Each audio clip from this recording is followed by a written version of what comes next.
Three true Dunkin' Donut horror stories animated. I'm more of a Starbucks girl myself. Dunkin' Donuts be sending me to the bathroom. I mean, y'all probably didn't need to know that, but yeah, I don't. That's a horror story in itself. But we're not gonna talk about it. But yeah, we're gonna get into this video and see these three true horror stories. So let's get it. I was sitting behind the counter, waiting for a customer to arrive. I never liked working the graveyard shift, but who can refuse extra money? A tumultuous thunderstorm was going outside, making the glass doors shudder. My phone started to drain out. Once it finally switched off, I plugged it into the charger. Now I was even more bored, with nothing to do, sitting in an empty Dunkin' Donut shop.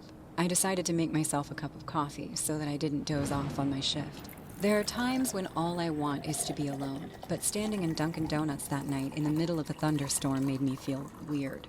My uncle owns this shop. I go to college and work part-time here. I sat down at a corner table with a cup of coffee. The storm was getting louder and stronger. I was about to take another sip when the power went out, and at the same time, the entrance doorbell rang. Someone had entered the shop. I don't panic easily. Why does that have to happen? Something happens, like the lights go out, the power go out, and then randomly somebody wants to walk in the shop. Goddamn. So I said, sorry, the power went out. Please stay where you are. I somehow made my way to the counter and lit up a candle. As I lifted the candle to see ahead, a pale-faced woman appeared from the dark. Whoa, you've scared me, ma'am.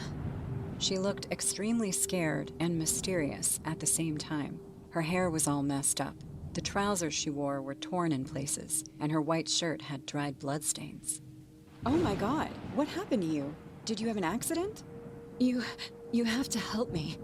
I think we should sit down. You seem hurt. No, we don't have much time. He'll be here any minute now.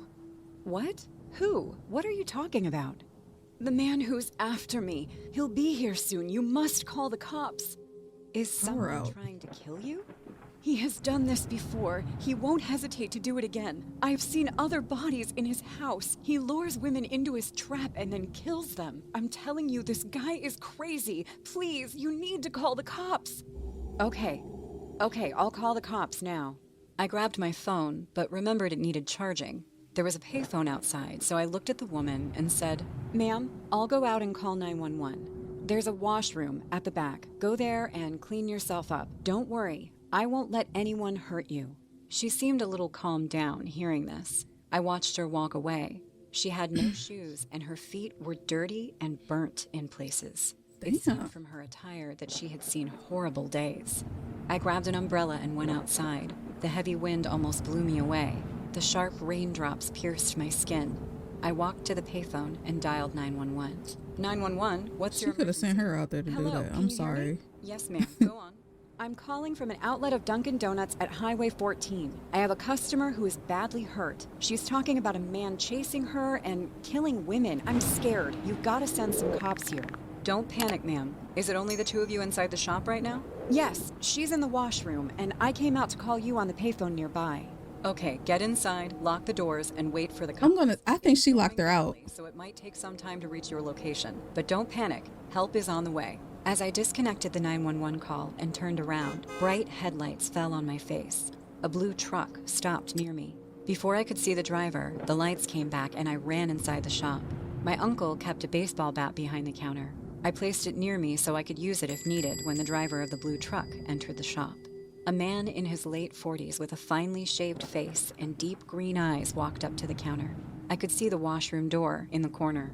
The woman was coming out, but as soon as she noticed this newly arrived guest, she hid behind the door, shivering in fear. Our eyes met, and she nodded her head in yes while pointing her finger at him. So this was the guy she was talking about. I knew the cops were on their way, so all I had to do was keep him there until they arrived. I contained myself and said in a cheerful voice, Welcome to Dunkin' Donuts. May I take your order, sir? It's one hell of a storm, no? Yeah, well, at least the power came back. What would you like to have, sir? Here, let me ask you a quick question. Is it only me and you in here? I realized he was looking for the woman and trying to find out if she had come here or not. Yeah? Why do you ask? Nothing. Just a general query. So, what's your name? I was stunned to see his chilled-out attitude toward me. While asking me all these unnecessary questions, he was observing me in a very creepy way, but I didn't lose my calm. Sir, it's late, and I'm about to close the shop, so can you please tell me what you'd like to order? Close the shop? But isn't it a 24/7 open policy? Yes, but the shop belongs to my uncle, and now I'm in charge, so I'm asking you for the last and final time, are you going to order anything? The man's eyes ignited like a vulture. He came close to me and said, You shouldn't be making me angry. After all, it's only you and me in here. But before he could do anything more, I picked up the baseball bat and hit him hard on the head. He fell on the floor, screaming in pain while holding his bleeding head. You bitch. Seems like you just can't wait to die like the others. Listen, you freak. Whoop his ass. The cops are on their way, and I know who you are. I know you're looking for that woman, but this time, I'm not letting you hurt her. Woman? Which woman? Her. Come out, man. You don't have to be scared anymore. The woman came out, but this time, she didn't look afraid. She was smiling. As soon as she came in front of him, the man started to head back in fear. He was crawling backwards like he couldn't believe his eyes. But... You can see me too, huh? The question What? she just asked surprised me. Why wouldn't he see her? She's standing right in front of him. Just then, I heard the cop cars approaching the shop, and I yelled, "You're going to jail, you psycho freak!" The cops came in and arrested the man, but he wasn't in his sense. He fainted in fear, and the cops had to carry him to the car. I walked them out and thanked the cops for arriving at the right moment. The sheriff came to me and asked about the injured woman. I told him she was inside. We all went back, but the woman was gone. I searched the washroom, but she was nowhere to be found. While we were looking for her inside the Dunkin' Donuts shop, we heard two cops screaming outside. Sheriff Ronald, come out! Come out! Quickly! The sheriff ran outside, hearing them, and I too followed. The cops were standing near the blue truck, staring at it with a horrified look on their faces. As I walked close to the truck, I felt the ground sweep under my feet. My body froze, and I was out of words. At the back of the truck laid a dead woman wrapped in a black plastic sheet. I had no difficulty recognizing her. She was the same woman who entered the shop right after the power cut. The story unfolded that the man's name was Mark, and he was a serial killer. He picked up women hitchhikers and then abducted them. He kept them in his secluded cabin. There, he used to torture them and later killed them. The police found 4 bodies in his cabin. That night, he came looking for his 6th victim, me. It's a miracle that I'm still alive, but what still gives me goosebumps is that one of his dead victims came to save my life that night. Now, I understand why she asked him. You can see me too.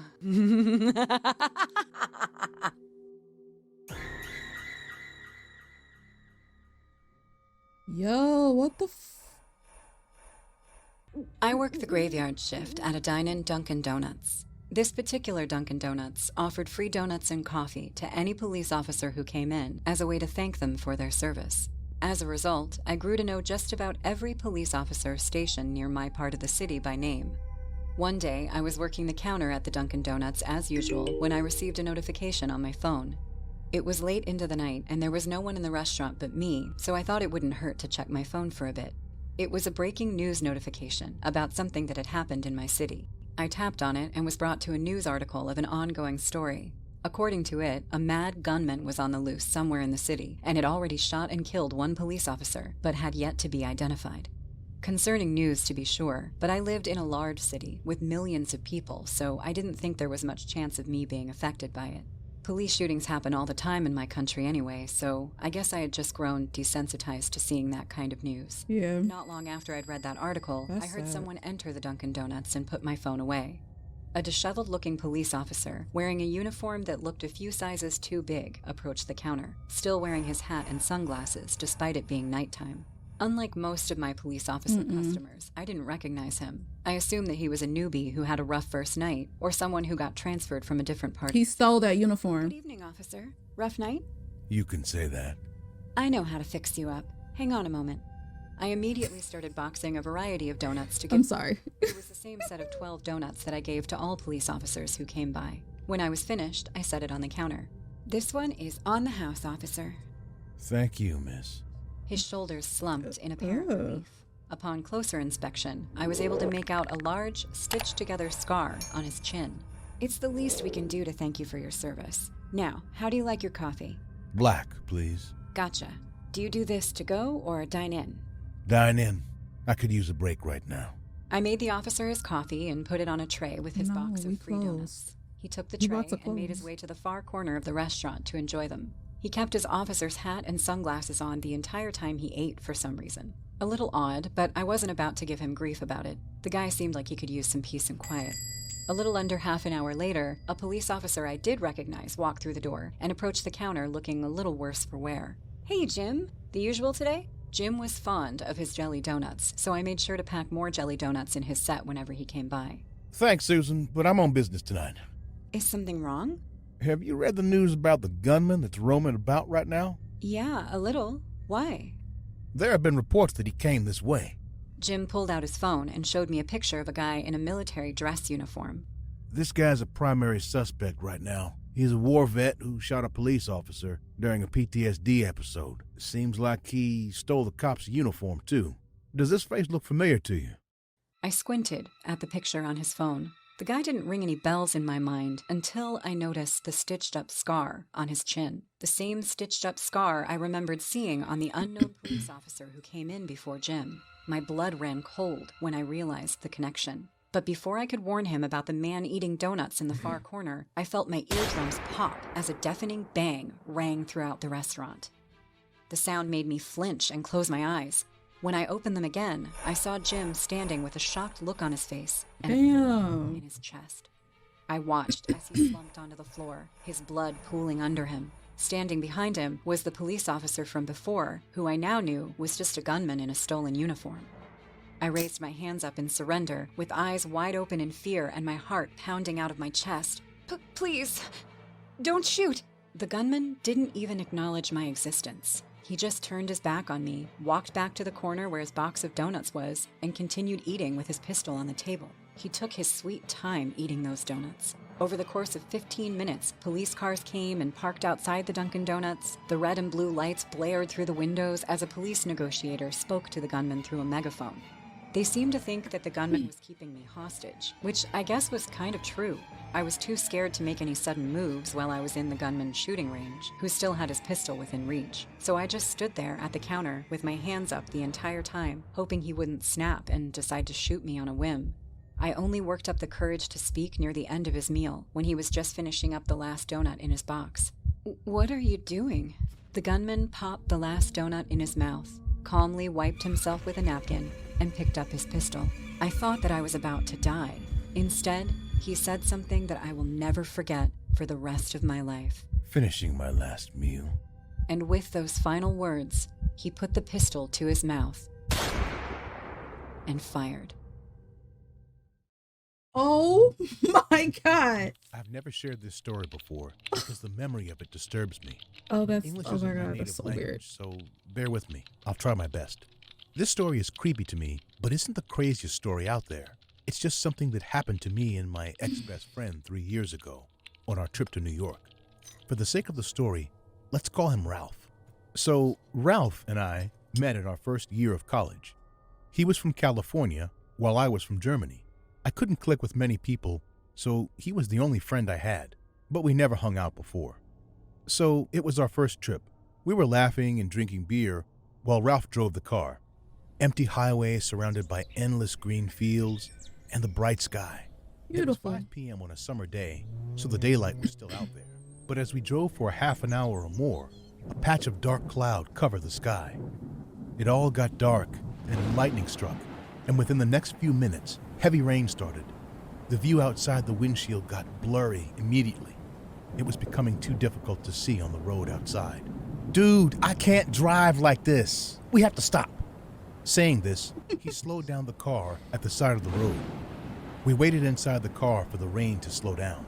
The constant sound of the wipers sweeping the glass started to irritate me. Boo! What the?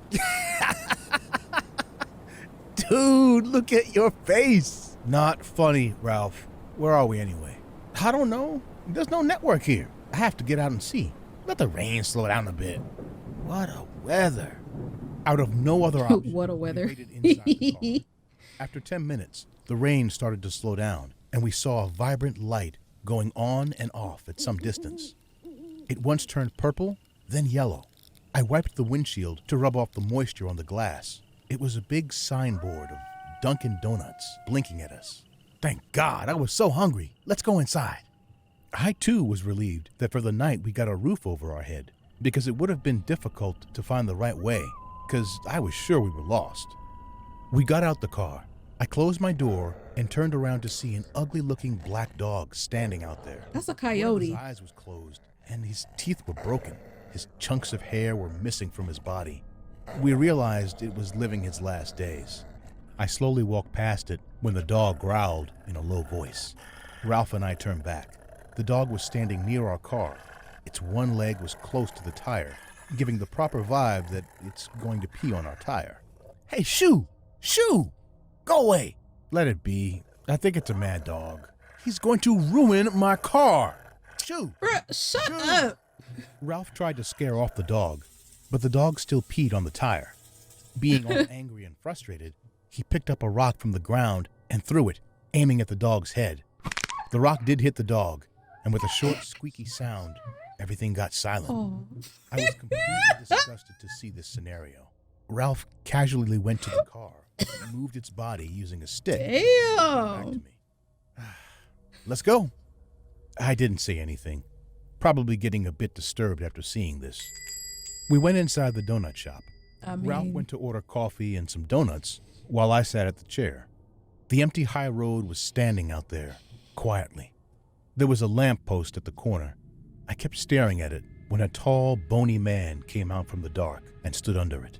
He was wearing a brown hat, old brown coat, and black trousers. Nothing was striking in his appearance So his except his eyes. face. His one eye was closed. He looked like that with a broken dog. set of teeth, just like that dog. His eyes were so bright that they glowed. He wasn't blinking, just standing there, staring at me. I wasn't able to take my eyes off him until Y'all done killed his dog. Leon, I'm having a latte. What will you have? Huh. Yeah, same for me. When I looked back at the lamppost, the man was gone. I searched around, but didn't see him. A few moments later, the rain started again, and Ralph came back with the food. I quietly drank my coffee, while Ralph went on blabbering about how he had no other way than killing the dog. All of a sudden, the shop door opened, and to my shock, that dog-faced man walked in. Ralph followed my eye and noticed the man too. Damn, isn't that guy? Looks like that dog, yes. The man walked to the counter and handed the employee a dirty $10 bill. The employee seemed casual about it, though. He gave him a cup of coffee and some donuts. The man picked up his food and sat right next to us. Ralph and I looked at each other and started to eat the donuts. We knew we were It's time to stuck here go. for a while, so it will be Oh, better well, to yeah. avoid any more trouble. We were eating silently when a loud smacking sound took place. I realized it was the man eating the donuts. I looked at him and he started eating more aggressively. He was shoving the donuts inside his mouth and crushing it with his dirty, bony hands. What the hell he eating like that? I don't know. I think we should leave. What? It's still raining outside. I can't drive in such weather. It's too risky. Fine, then just be quiet until he leaves. The man finished all the donuts and then gave me a big smile. There were chunks of chewed donuts hanging in his broken teeth. I immediately turned my face away from him to prevent myself from vomiting. The man got up, Yeah, that's then nasty. walked out the door. We exhaled a sigh of relief that finally that creep is gone. The rain went on for a few minutes more and then finally stopped. We too came out of the Dunkin' Donuts outlet and started to walk back to our car. I have only taken a step or two when Ralph grabbed my hand and said, "Did you hear that?" "Hear what? What are you saying?" "Quiet! Listen." I listened carefully, and then I heard it.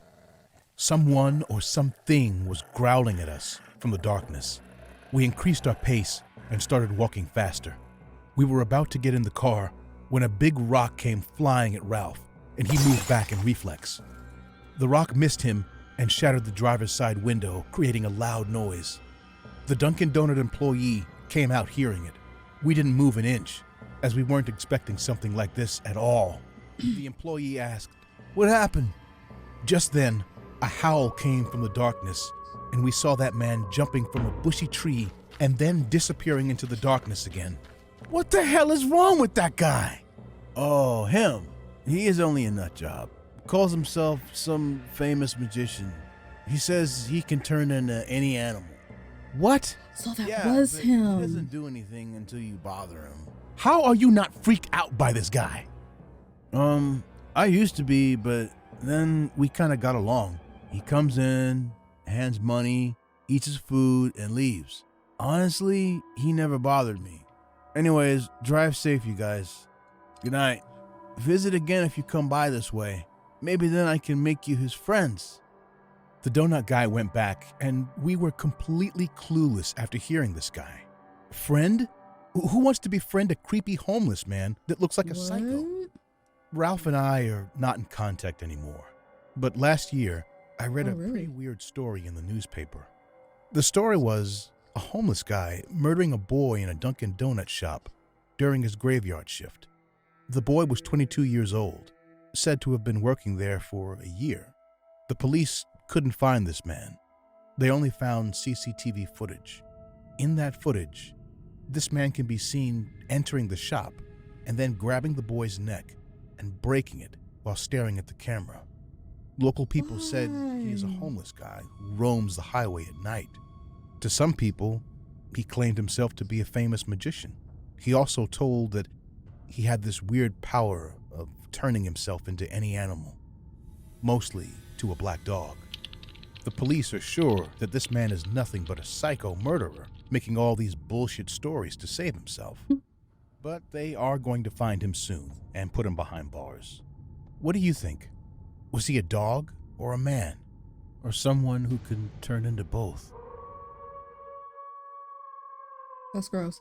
I think he was probably able to turn into to the dogs when nobody was looking, because he looks just like the dog. Like him and the dog looks just alike. It's kind of sad that he killed the Dunkin' Donuts worker, and the Dunkin' Donuts worker was the one that, you know what I'm saying, didn't have a problem with him.